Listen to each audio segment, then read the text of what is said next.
Sábados de Esperanza. Muy buenos días y feliz sábado a la familia adventista en todo el territorio colombiano. Recientemente la Iglesia Adventista del Séptimo Día, la Unión Colombiana del Norte, realizó su congreso quinquenal en la ciudad de Barranquilla. Fue una reunión llena de bendiciones. De esa manera la Iglesia me ha invitado a servirle estos 5 años, 2021-2025. Tengo que agradecer de todo corazón la generosidad de esta iglesia. Esta es una iglesia amorosa. Y quiero decirle que me colocaré cada día en las manos del Dios Todopoderoso para servirle a esta iglesia de todo corazón, como lo he hecho hasta ahora. Entregaré todo mi tiempo, entregaré todo lo que Dios me ha dado para el servicio de esta iglesia. Que al final de este quinquenio, esta familia haya crecido y sea mejor. La bendición de Dios para todos mis hermanos. Qué bueno estar con ustedes una vez más en el hogar para compartir un tema muy importante. Considero que es importante al comienzo de este quinquenio. Les voy a hablar del hombre en la brecha. El hombre del tanque o el rebelde desconocido son los apodos que se atribuyeron a un hombre desconocido que se volvió internacionalmente famoso al ser grabado y fotografiado de pie frente a una columna de tanques de guerra durante las protestas de la plaza de Tiananmen de 1989 en la República Popular China. La imagen que ustedes están viendo en estos momentos la captaron el 5 de junio de 1989 4 fotógrafos desde los balcones del Hotel Beijing, el cual está ubicado a 200 metros de la plaza. Uno de ellos fue el americano Jeff Wibner para la agencia Associated Press. Su fotografía es la más reconocida y fue tomada con una cámara Nikon desde un balcón del Hotel Beijing, a unos 200 metros de la escena. La noche anterior, el fotógrafo había sido asaltado y agredido por la policía china, que le requisó el material captado de la represión contra los estudiantes.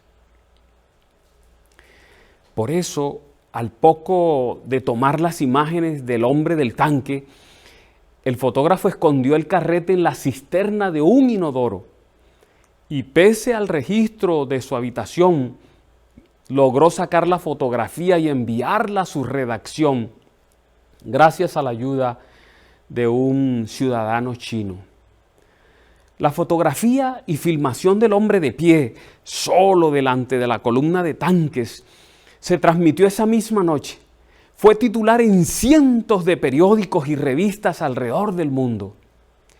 La revista Time, una revista americana, incluyó a este hombre en la lista de las 100 personas más influyentes del siglo XX.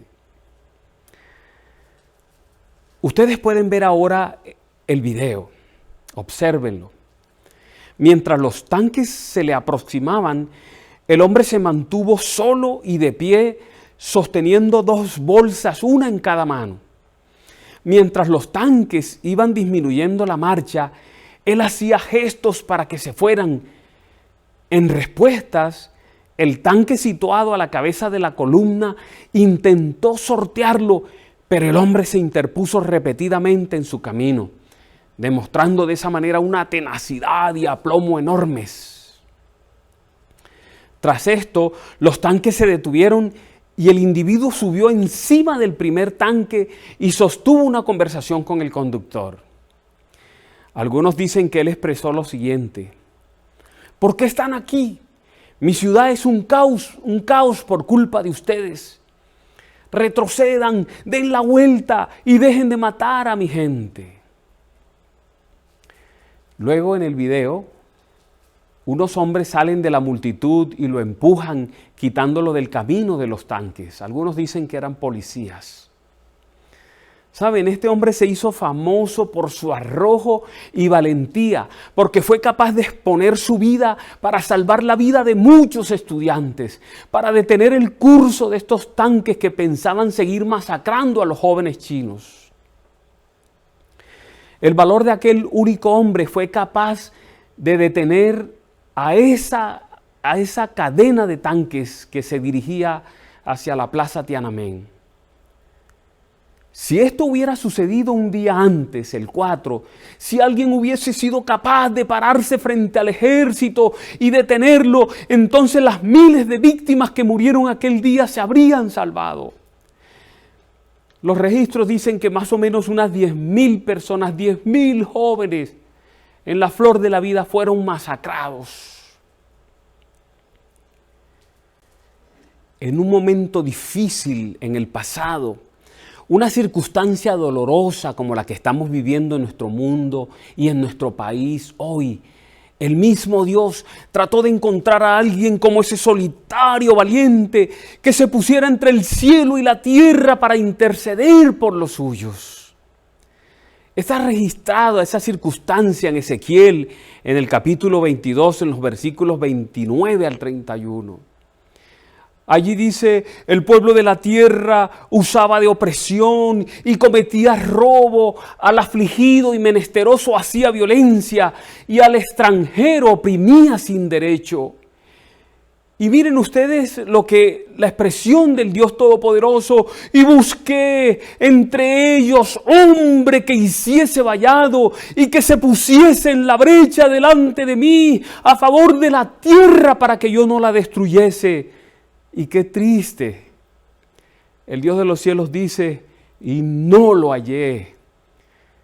Y como consecuencia de no encontrar a un intercesor, a alguien que se colocara allí en la brecha, dice el Señor, por tanto derramé sobre ellos mi ira, con el ardor de mi ira los consumí, hice volver el camino de ellos sobre su propia cabeza, dice Jehová el Señor. Si echamos un vistazo a la historia del mundo, nos daremos cuenta de que una corrupción semejante a la de nuestros días, condiciones difíciles como las actuales, solo cambiaban con una época de un gran reavivamiento social, una época de intercesión y de oración. Por ejemplo, el pueblo de Israel vivió un gran cambio solo bajo el liderazgo de reyes que oraban, reyes como Ezequías, como Josías. El gran avivamiento del siglo XVIII surgió del movimiento de oración que se conoció como el movimiento 24/7 de los moravos y de la metódica devoción personal de hombres como Juan Wesley, Charles Wesley y George Whitefield. Hablando de su vida de oración, Juan Wesley expresó: oro 2 horas cada mañana. Eso si no tengo muchas cosas que hacer. Si tengo mucho que hacer ese día, entonces oro 3. Magnífico.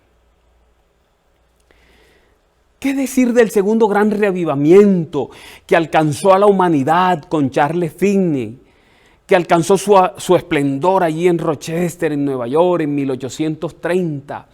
Toda la comunidad se transformó porque anhelaba conocer acerca de Dios. Los negocios cerraban a la hora de los cultos, bares y teatros cerraban, la tasa de delitos disminuyó bruscamente, 100,000 personas se añadieron a la iglesia. No hay nada más poderoso en la tierra que alguien que se arrodille para orar con la valentía de aquel rebelde desconocido de pie frente a aquellos tanques. Observen esta cita inspirada.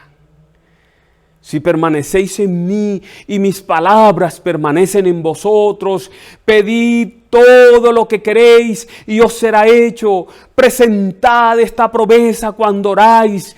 Tenemos el privilegio de ir ante Dios con santa osadía. Si le pedimos con sinceridad que haga brillar su luz sobre nosotros, nos oirá y contestará. ¡Qué poderoso llamado! Cada gran evento que ha impactado el mundo siempre se llevó a cabo teniendo como base la oración. Por eso, Juan Wesley dijo alguna vez: Dios no hará nada en la tierra excepto como respuesta a la oración de fe. De esa manera, mis hermanos, si queremos impactar nuestra nación, necesitamos orar mucho más este nuevo quinquenio que empezamos para la Iglesia Adventista en la Unión Colombiana del Norte. Si queremos ver cambios y muchas bendiciones sobre nuestros hijos, nuestros seres amados, sobre nuestra iglesia, sobre nuestras instituciones, nuestros asuntos, nuestra misión, nosotros mismos necesitamos más oración y oración intercesora. Necesitamos ponernos en la brecha. Hay varias clases de oración. Está la oración de peticiones y súplicas, la oración de consagración y dedicación, la oración de acuerdo, la oración de alabanza y acción de gracias y la oración de intercesión. Yo quiero referirme a la oración intercesora porque será un arma poderosa para la Iglesia Adventista de Colombia en este nuevo periodo. La intercesión en sí misma es en realidad cualquier oración que hacemos por otros. O más específicamente, es cualquier oración que traemos delante del trono de Dios a nombre de otro que no puede venir, ya sea porque no conoce a Dios, porque no tiene una relación correcta con Él, o porque no comprende el lugar al que tiene derecho en la oración delante de Dios. En esencia, la oración intercesora es una oración hecha a favor de otro. Un intercesor es uno que toma el lugar de otro o aboga en favor del caso de otro, como aquel hombre para defender a los estudiantes se puso enfrente de los tanques, entre los tanques y los estudiantes. Una definición más clara de la oración intercesora sería que la oración intercesora es una oración santa, creyente, específica, perseverante, por la cual uno intercede con Dios en favor de otro u otros que desesperadamente necesitan la intervención divina. Un hijo en peligro, entra una madre a interceder, entra un padre a interceder, el cónyuge en peligro, entra el esposo o la esposa a interceder. Terminé de predicar en una de nuestras iglesias en sábado y cuando estaba allí en la puerta despidiendo a las personas, una madre se me acercó, había hablado acerca de la oración. Ella se me acercó y me dijo: le quiero contar un testimonio de la manera como Dios escucha a las personas. Entonces me contó que ella había tenido un hijo el cual trajo a la iglesia en su tiempo y lo presentó para Dios, se lo entregó a Dios, creció en las clases de los niños, luego se hizo un joven en los clubes, pero en determinada edad el joven se marchó de la iglesia, se fue y no solo se conformó con irse, sino que se unió con gente no recomendable y comenzó a formar parte de un grupo extremadamente peligroso y a hacer cosas muy peligrosas, situaciones condenadas por la ley. Y ella vio que su hijo pronto moriría y que moriría lejos de Dios. Entonces comenzó como madre a interceder ante el trono de la gracia, se puso entre Dios y su hijo y comenzó a orarle: Padre, este es un niño que entregué a ti, lo traje de días, lo puse en tus manos para que te encargaras de él, ahora se fue de ti, se fue de tu iglesia, se fue de la familia, está haciendo cosas indebidas, mi hijo va a morir lejos de ti, mi hijo se va a perder, te suplico que hagas algo por mi hijo, es tuyo, te pertenece, tómalo de nuevo, tráelo de vuelta a la iglesia, no importa el método que utilices. Y a esas alturas la madre empezó a derramar lágrimas. Yo vi cuando un joven en silla de ruedas, un caballero en silla de ruedas, estaba tratando de salir hacia la calle, dejar la iglesia hacia la calle, y me dijo: ese es mi hijo, pastor, ese es mi hijo. Un día me llamaron del hospital que mi hijo estaba entre la vida y la muerte y fui y ahí estaba mi hijo en una cama, en coma, y así pasó muchos días y yo oré a mi Dios para que le devolviera la vida a mi hijo. Déjalo vivir para que él se pueda arrepentir, para que pueda regresar a la iglesia, para que pueda regresar a tus caminos. Y mi Dios respondió mi oración. Apenas mi hijo salió de coma y ya pudo salir del hospital, cuando fue dado de alta, él dijo, lléveme a la iglesia, quiero hablar con el pastor, quiero regresar a la iglesia, quiero bautizarme. Pastor, pero cuando yo veo a mi hijo en silla de ruedas, se me parte el alma. Yo le dije a Dios, utilice el método que sea, pero tráigalo. Yo lo único que le pude decir a aquella madre fue, ¿qué prefieres? ¿Que esté bien caminando en lo que andaba antes o que esté en esa silla de rueda adorando a Dios y sirviéndole a Dios? Y ella entendió. Hermanos, la palabra de Dios nos invita a ser osados al orar. Noten este pasaje maravilloso de la Biblia. Vengamos con osadía al trono de la gracia, para que obtengamos misericordia y encontremos gracias en tiempos de necesidad. Como lo hizo aquel hombre con osadía, como lo hizo esa madre con osadía. Voy a mostrarles algunas características que tiene la intercesión. La primera de ellas es que la intercesión requiere que seamos específicos cuando oramos. Una de las cosas acerca de hacer una petición o una súplica es que así como cuando venimos ante un cuerpo de gobierno humano, mientras más específica y bien definida sea nuestra petición, mejor recibida será. He aprendido que las oraciones vagas están en camino de recibir respuestas vagas, o al menos respuestas que no podremos estar seguros de que han sido dadas específicamente para aquello por lo que oramos, porque honestamente oramos por nada específico, no oramos por nada específico. Estaba haciendo visita a una de nuestras iglesias en San Andrés. El sábado prediqué en una de las iglesias y al salir fui invitado a almorzar por una familia. Y mientras almorzaba en aquel hogar, a la mesa estaba una ancianita que había venido de Nicaragua y que era reconocida como una poderosa intercesora, una dama de oración. Y a mí cuando encuentro una persona que yo sé que le encanta la oración, le gusta pedirle que me anote en su lista de oración y que oren por mí. Eso hice con aquella ancianita. Y entonces ella me preguntó, cándidamente me dijo, ¿de veras tú quieres que ore por ti y por tu familia? Le dije, por supuesto, lo vas a hacer. Me dijo, solo con una condición. Tienes que darme una foto tuya, de tu esposa y de tus hijas. Y yo le dije, ¿y una foto para qué? Yo lo que te estoy pidiendo es que ores por mí. Y entonces ella me dijo, te quiero presentar de manera específica a ti y a tu familia delante de Dios. Entonces me mostró su Biblia y en las dos tapas de la Biblia, las tapas internas, ella tenía fotos pegadas allí con los nombres de las personas y los motivos por los cuales le habían pedido que orara.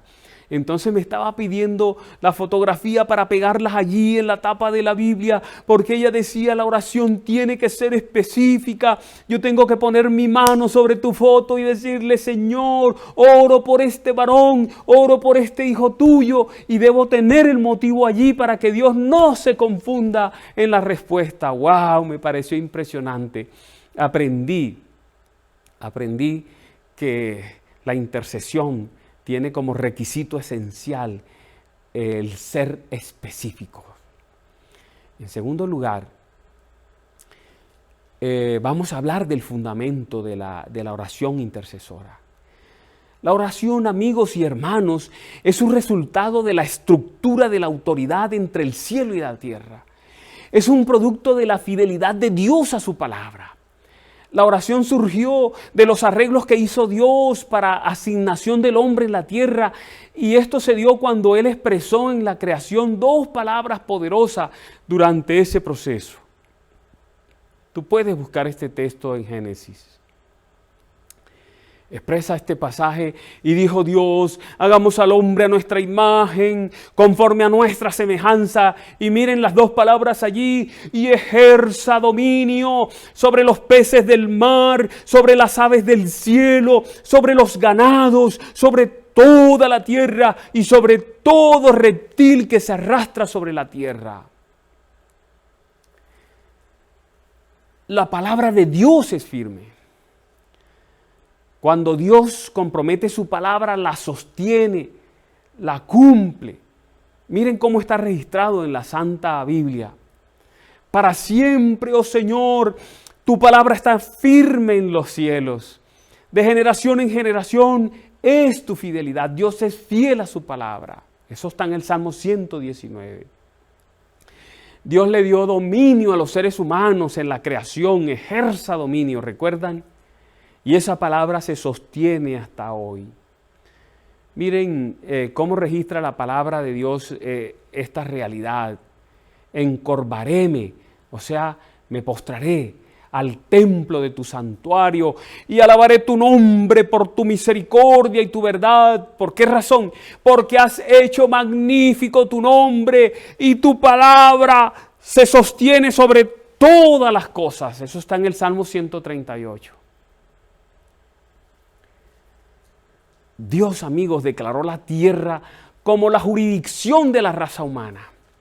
Así, Dios nos ha hecho responsable de nuestra vida y de nuestro mundo. Nos ha dado libre albedrío, nos ha dado la libertad de elegir qué hacer con lo que Él nos ha dado. Es como si Dios dijera: te estoy dando el dominio en la tierra, no haré nada en ella a menos que tú me lo pidas. Solo intervendré por tu bien o por bien de todo el planeta. Cuando sea una verdadera emergencia, estaré listo para intervenir en la tierra. De eso se trata la intercesión. Es interceder por otros en la corte celestial, basándonos en la palabra que Dios nos ha dado. Es un deber nuestro invitarlo a nuestra vida, a nuestros hogares, a la vida de los otros seres humanos, a la vida de nuestros seres queridos, invitarlo a solucionar nuestros problemas, invitarlo a solucionar los problemas de este mundo, de nuestra sociedad, de este país. Dios no entrará donde no se lo invite.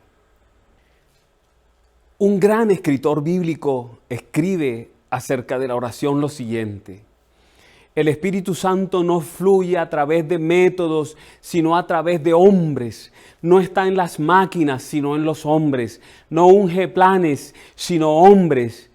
¿Y qué clase de hombres? Él dice: hombres de oración. La sierva de Dios también escribe sobre este tema. Ella expresa: forma parte del plan divino el sernos concedido en respuesta a la oración de la fe, lo que no nos sería dado de otro modo. ¡Qué magnífico! Hay cosas que solo vamos a recibir a través de la oración. La intercesión tiene principios que la rigen. Así que a continuación vamos a hablar de los principios rectores de la intercesión. El primero de ellos: el propósito de Dios es más importante que los planes de los seres humanos. Dios, en segundo lugar, ha colocado su palabra incluso por sobre Él mismo. Es decir, Dios es fiel a su palabra. Cuando Él promete, cumple. En tercer lugar, la santidad de Dios es el fundamento de su integridad y su fidelidad. Y finalmente, Dios nunca violará o incumplirá su palabra. Es ese compromiso, hermanos, a su palabra lo que le da la base al principio de la oración. Vamos a suponer que unos padres cuyo hijo adolescente cumple 16 años y ha sacado su licencia de conducción, se acercan a él y como regalo le dicen lo siguiente: cariño, estamos muy orgullosos de ti, te has ganado el derecho de conducir, tus notas son buenas, te estás convirtiendo en un adulto responsable y has ahorrado algo de dinero de tu trabajo durante el verano para comprarte un auto. Pues bien, hemos decidido que en vez de que compres tu propio auto, te vamos a comprar uno. No obstante, será tuyo. Tendrás que cuidarlo. Tendrás que comprar tu propia gasolina y pagar el mantenimiento. Tendrás que comprar el seguro, pero te lo estamos dando. Es tuyo. Ahora, si realmente sus padres le estuvieran dando ese auto a su hijo, ¿sería de verdad el auto de su hijo o su hija si nunca le permitieran manejarlo? ¿Qué piensan ustedes? Si ellos, por ejemplo, dijeran, lo pondremos en el garaje y podrás mirarlo todas las veces que quieras. Después de todo es tuyo, pero nosotros vamos a tener las llaves. En todo caso, los autos son peligrosos, podrías hacerte daño a ti mismo o a alguna otra persona, así que nosotros nos quedaremos con las llaves. Si necesitas ir a algún lugar, con gusto te llevaremos, pero es tu auto, disfrútalo. ¿Qué piensan de eso? Puede que ese joven sea dueño del auto y que incluso tenga su propio nombre en la matrícula, ¿pero tendrá dominio del auto? No, por supuesto que no. Los padres todavía tienen el control, los padres están tomando las decisiones. En esencia, en realidad no es cierto que le han dado el auto al hijo o a la hija. Todavía es el auto de los padres. Dios le dio dominio al hombre sobre su vida y también sobre la tierra. Nosotros le llamamos a eso libre albedrío. Hay 7 leyes que emanan del principio, de los principios que mencionamos anteriormente, del principio de que Dios nos dio libre albedrío. 7 leyes que emanan del principio del dominio. ¿Cuáles son esas leyes? La primera, la autoridad legal para dominar la tierra fue dada solamente a la humanidad. En segundo lugar, Dios no se incluyó a sí mismo en esa estructura legal de autoridad sobre la tierra. Eso significa, en tercer lugar, que el hombre pasó a ser el mayordomo legal del dominio sobre la tierra. Es la tierra de Dios, pero se la dio al hombre para que domine en ella. En cuarto lugar, el hombre es un ser con un cuerpo físico. Por consiguiente, solamente los seres con cuerpos físicos pueden legalmente funcionar en esta tierra. Este es el mundo de los seres con cuerpo físico. En quinto lugar, cualquier ser sin cuerpo es ilegal en la tierra. Por eso los ángeles satánicos y Satanás que no tienen cuerpo son ilegales en esta tierra. Vinieron de manera ilegal a esta tierra. Cualquier influencia, en sexto lugar, cualquier influencia o interferencia del reino sobrenatural en la tierra es legal solamente por medio de la humanidad. Por eso, aunque Dios no tiene cuerpo, aunque Cristo no tiene cuerpo, el Señor Jesús vino a esta tierra, tomó un cuerpo humano y luego se ganó el derecho para que sus ángeles estén en esta tierra y para que el Espíritu Santo esté en esta tierra. Él dijo, ahora me voy yo y les voy a mandar otro consolador. Y el séptimo principio, la séptima ley, es que Dios mismo, quien es un espíritu sin cuerpo físico, se sujetó a esta ley con lo que nosotros conocemos como encarnación, como aparece en la palabra de Dios. Nació como un niño de carne y hueso y creció como un joven normal de carne y hueso, un ser humano 100% humano. Esto trae resultados, estos principios que mencioné, trae algunos resultados. Estas leyes traen resultados. ¿Cuáles son esos resultados que emanan de las 7 leyes que acabamos de mencionar? La primera es la siguiente. La autoridad legal en la tierra está en manos de la humanidad. Somos los mayordomos en la tierra. El Creador, debido a su integridad, no va a violar la ley de su palabra. Él le dio el dominio al ser humano. El ser humano responderá de paso. Tenemos el dominio y daremos cuenta del uso que hagamos de la tierra y de nuestra vida. En tercer lugar, nada ocurrirá en el reino terrenal sin que intervengan los seres humanos, porque tienen la autoridad legal que Dios les dio y se los voy a mostrar más adelante. En cuarto lugar, el Creador y los seres celestiales no interfieren en el reino terrenal sin la cooperación o la invitación de la humanidad. Si queremos que ocurran cosas grandes en la tierra, tenemos que invitar a Dios. En quinto lugar, Dios debe obtener el acuerdo y la cooperación de una persona para lo que Él desea hacer en la tierra. Basado en estas leyes, en estos principios, vamos a definir lo que es la oración intercesora. Es una definición no solo de la oración intercesora, de toda la oración, de todas las oraciones que hacemos de diferentes clases. La oración es darle al cielo licencia terrenal para influenciar la tierra. La oración es ejercer esa autoridad legal que Dios nos dio en la tierra para invocar la influencia del cielo sobre el planeta, sobre la vida de nuestros hijos, sobre nuestros hogares, sobre nuestros asuntos, sobre nuestros planes. Por eso es que la palabra de Dios es insistente en que los seres humanos tienen que orar. La palabra nos insiste en que tenemos que invitar a Dios a nuestra vida. Veamos algunos de esos pasajes. Con toda oración y súplica, miren eso, orando, ¿cuándo? En todo tiempo, y así velad con toda perseverancia y súplica por todos los santos. Elena White lo tenía claro. Ella escribió: mediante vuestras oraciones fervientes de fe.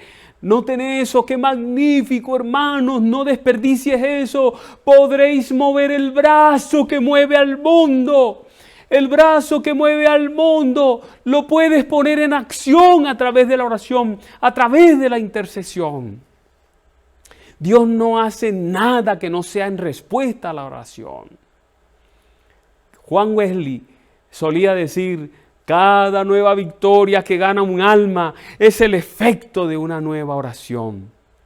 Y la pluma inspirada registra la gran verdad que Dios no puede contestar las oraciones que no sean expresadas. Mire cómo lo dijo ella. Forma parte del plan divino el sernos concedido en respuesta a la oración de la fe, lo que no nos sería dado de otro modo, solo a través de la oración. Por eso no debemos descuidar la salud espiritual de nuestras vidas y de las vidas de nuestros seres queridos. No debemos renunciar a las oportunidades que Dios nos brinda de recibir su influencia directa en nosotros y en las personas que llevemos ante su presencia. Miren cómo la palabra nos invita, nos dice: estad siempre gozosos, orad sin cesar, dad gracias en todo, porque esta es la voluntad de Dios para vosotros en Cristo Jesús. La voluntad de Dios es que estemos en constante comunión con el cielo. Estos pasajes dan a la humanidad la autoridad y la prerrogativa para determinar lo que ocurre en la tierra.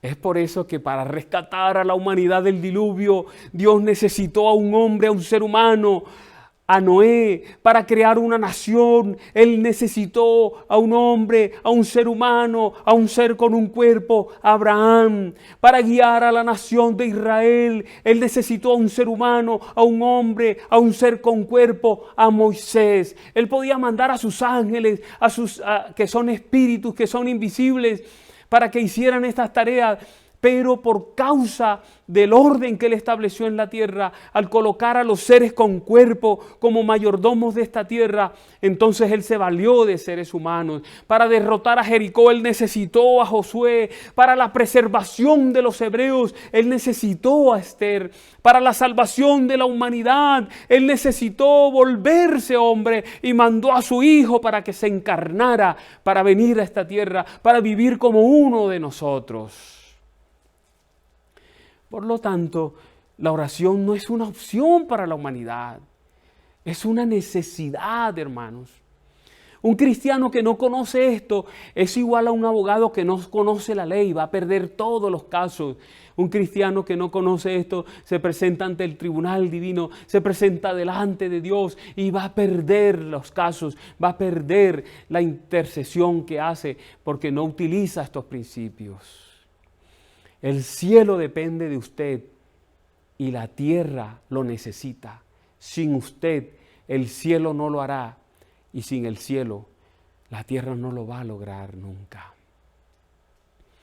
Ahora quiero hablarles de la clave de la oración intercesora. Es la persistencia. Por eso puedes ahí buscar en tu Biblia Lucas capítulo 18, versículo 1 al 8. Es un pasaje muy conocido. Mire lo que expresa ese pasaje. También les refirió Jesús una parábola sobre la necesidad de orar siempre y no desmayar. Se trata de la oración, ¿ven? ¿Y qué dijo? Diciendo, había en una ciudad, no da el nombre, un juez. ¿Qué clase de juez? Que ni temía a Dios ni respetaba a hombre. Había también en aquella ciudad una viuda, la cual venía a él, al juez. ¿Y qué le decía al juez? Diciendo, hazme justicia de mi adversario.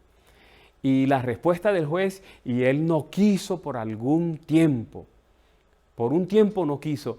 Pero miren lo que viene después. Pero después de esto, dijo dentro de sí, pensando allá en su mente, aunque ni temo a Dios, ni tengo respeto a hombre, sin embargo, porque esta viuda me es molesta, le haré justicia, no sea que viniendo de continuo me agote la paciencia. Y entonces Dios dice, oíd lo que dijo el juez injusto. Y hace la pregunta, ¿y acaso Dios no hará justicia a sus escogidos que claman a Él día y noche? ¿Se tardará en responderle? Y en el versículo 8 dice, os digo que pronto les hará justicia. Pero hace una pregunta, cuando venga el Hijo del Hombre, ¿hallará fe en la tierra? Hay varias cosas de este pasaje que normalmente no analizamos, que no atendemos. Dios nos urge a orar constantemente, persistentemente, como lo hemos visto. Sin embargo, nuestras oraciones no son siempre contestadas con rapidez de acuerdo a nuestro calendario. Por razones que son supremamente sabias, misericordiosas y justas, pero a menudo desconocidas e inexplicables para nosotros, Dios retrasa la respuesta a nuestras oraciones. Sin embargo, ahí en ese pasaje nos anima a seguir obrando con persistencia y pasión sin perder nunca la fe. Ese pasaje de Lucas 18 comienza con una parábola que ilustra este principio. Es la historia de una mujer que de ninguna manera va a renunciar a la búsqueda de la justicia a pesar de que su caso se encuentra atrapado en un sistema judicial corrupto con un juez deshonesto e insensible. Ustedes tienen que notar que esta historia viene después de un breve discurso que el Señor Jesús acaba de dar en el otro capítulo sobre la segunda venida. Nuestra parábola comienza inmediatamente después de ese discurso sobre la segunda venida y su asunto es la necesidad de orar siempre y no desmayar, no importa cuán sombríos sean los tiempos, incluso si todo el mundo parece estar marchando hacia la condenación y el juicio eterno, los hombres y las mujeres justos deben persistir en la oración, deben persistir en la oración. Pueden estar seguros de que Dios escuchará y les responderá a su pueblo. Esa parábola es un estímulo para los creyentes que viven en tiempos malos como los que estamos viviendo, viendo aumentar la maldad del mundo, percibiendo el juicio, sintiéndose solos y aislados. En otras palabras, esta historia tiene una aplicación particular en este tiempo, en nuestro tiempo, el tiempo que vive el mundo y que vive este país. Los días son malos. Las necesidades son críticas, nuestras oraciones entonces deben volverse más urgentes, más apasionadas, más persistentes, no debemos desmayar. Hay dos personajes en la parábola. El primero es el juez. Este juez de la parábola tiene unas características muy especiales. Era una persona notoriamente corrupta, era lo peor de lo peor. Un individuo carente tanto de moral como de escrúpulos.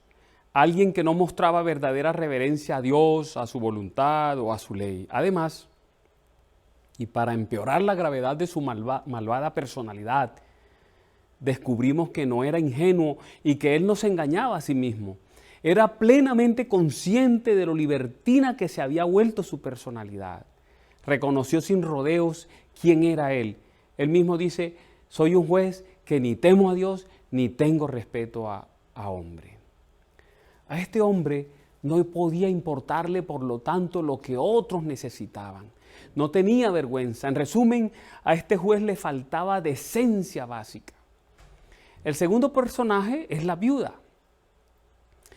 Es una viuda pobre, víctima de alguna injusticia u opresión, cuyo único recurso era buscar ayuda ante los tribunales. Alguien la había defraudado. Al parecer estaba sola y desamparada. En esa cultura, los tribunales pertenecían exclusivamente a los hombres. En primer lugar, ninguna mujer habría apelado a un juez si no había un hombre en su vida.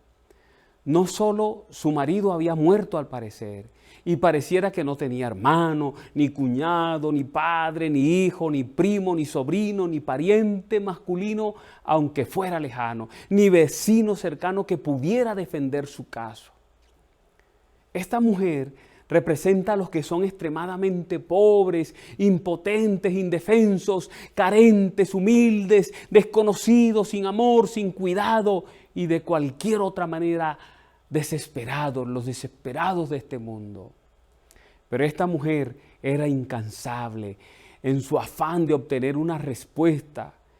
El tiempo del verbo que aparece en Lucas 18:3 significa acción repetida. Allí donde dice una viuda la cual venía a él constantemente, significa que volvía una y otra vez y otra vez y otra reclamando: hazme justicia de mi adversario. Literalmente era como si le dijera: defiéndeme. Esto continuó por algún tiempo. De repente el juez tuvo un cambio de corazón. No porque se arrepintiera de su maldad o admitiera la justicia del caso de la viuda, sino porque se cansó de escuchar sus súplicas.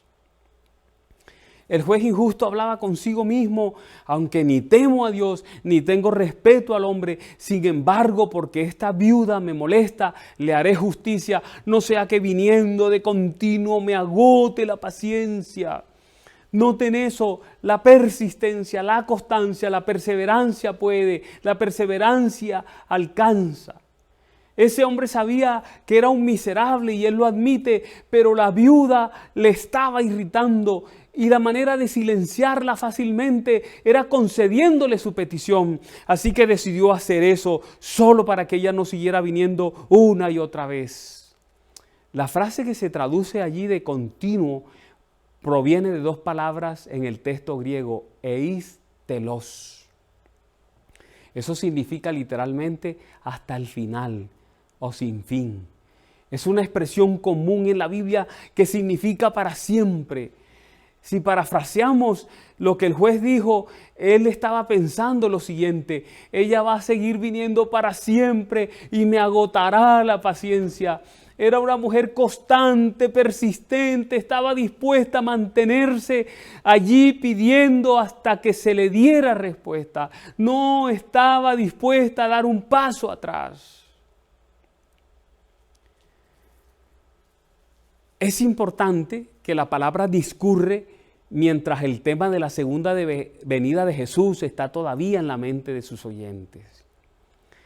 El aspecto que Jesús está mostrando es que mientras sus discípulos esperan su retorno, sobre todo cuando el mundo parece volverse más malvado y más digno de condenación, Él quiere que sus escogidos se mantengan en oración y que no desmayen.